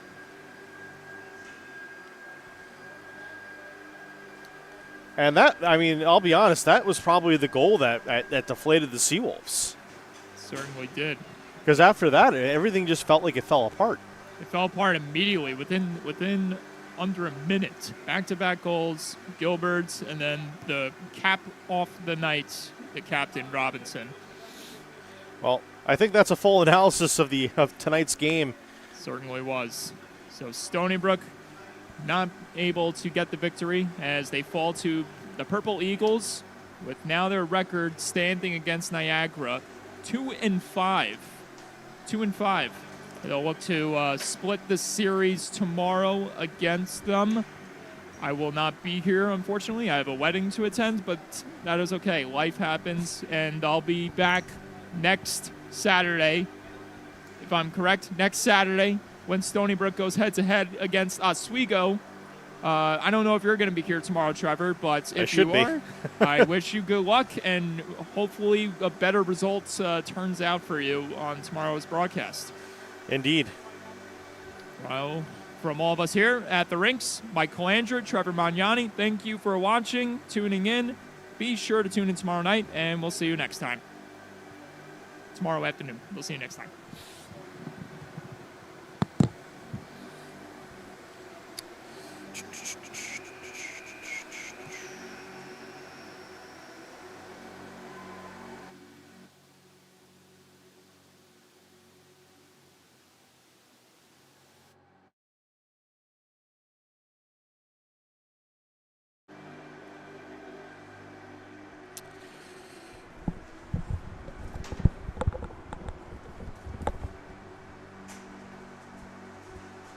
Gastroenterologists perform a groundbreaking procedure that restores the ability to eat, so Kevin can enjoy dining out again.